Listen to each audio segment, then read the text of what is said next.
এই মুহূর্তের খবর, ধর্মতলা অবরুদ্ধ হয়ে পড়েছে। মিড ডে মিল কর্মীদের আন্দোলনকে কেন্দ্র করে ধর্মতলার এই মুহূর্তের ছবি দেখতে পাচ্ছেন। অবরুদ্ধ হয়ে পড়েছে ধর্মতলা, শহরের প্রাণকেন্দ্র ধর্মতলায় মিড ডে মিলের যারা কর্মীরা রয়েছেন তারা অবরোধ করছেন। পিএফ পেনশন সহ একাধিক দাবিতে তাদের এই মিছিল। সুবোধ মল্লিক স্কোয়ার থেকে ডোরিনা ক্রসিং পর্যন্ত মিছিল, আর সেই মিছিলের জেরে, সেই প্রতিবাদ এবং বিক্ষোভের জেরে ধর্মতলা শহরের প্রাণকেন্দ্র অবরুদ্ধ। সরাসরি আবির দত্ত এই মুহূর্তে আরো বিস্তারিত বলতে পারবেন, কেন তাদের ক্ষোভ, কেন এই মিড ডে মিলের কর্মীরা আজকে রাস্তায়? আবির, দেখো, তাদের যে 13 দফা দাবি রয়েছে সেই দাবি রেখেই সুবোধ মল্লিক স্কোয়ার থেকে তাদের নবান্ন অভিযানের কথা, এবং সেই নবান্ন অভিযানের আগেই ধর্মতলায় তাদেরকে আটকানো হয়েছে।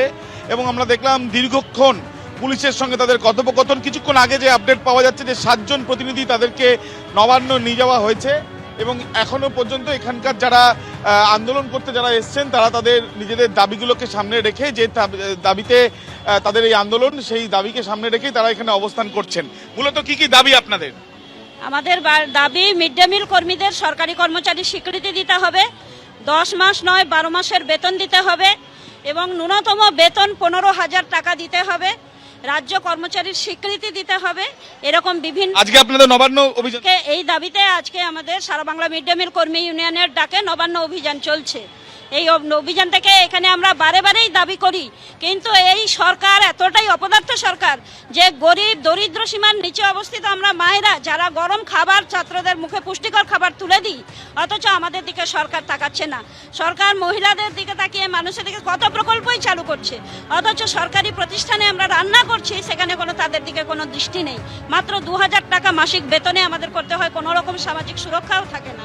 ফলে আমরা দাবি করছি 10 মাস নয় 12 মাসের বেতন দিতে হবে, ন্যূনতম বেতন 15,000 টাকা দিতে হবে, অবসরকালীন আমাদের 5 লক্ষ টাকা ভাতা দিতে হবে। এরকম বিভিন্ন।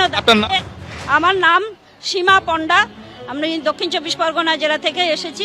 ইতিমধ্যে আমরা দেখছি যে একদিকে মাঝে মধ্যেই বৃষ্টি এবং জলও জমে গিয়েছে ধর্মতলা, এবং সেখানেই নবান্ন অভিযানে সারা বাংলা মিড ডে মিল কর্মী ইউনিয়নের যারা প্রতিনিধিরা তারা, এবং ইতিমধ্যে তারা এখানে রয়েছেন। বলতে বলতেই দিব্যেন্দুকে বলবো দেখানোর জন্য যে একদিকের যেহেতু 7 জন প্রতিনিধি তারা নবান্নে গিয়েছেন, তাদের সাথে কথা বলে একদিকে রাস্তা খুলে দেওয়া হলো যাতে গাড়ি চলাচল করে, কিন্তু অন্যদিকে যে লেনের সামনে আমরা দাঁড়িয়ে রয়েছি সেই চাঁদনি চক যাওয়ার যে রাস্তা বা নর্থ বাউন্ডের যে গাড়িগুলো যেদিক দিয়ে যায় সেই রাস্তা অবরুদ্ধ। একদিকে জল জমে রয়েছে এবং আরেকদিকে নবান্ন অভিযানের জন্য আসা এই কর্মী ইউনিয়ন, যারা মিড ডে মিল কর্মী ইউনিয়ন, তারা এখানে অবস্থান করছেন।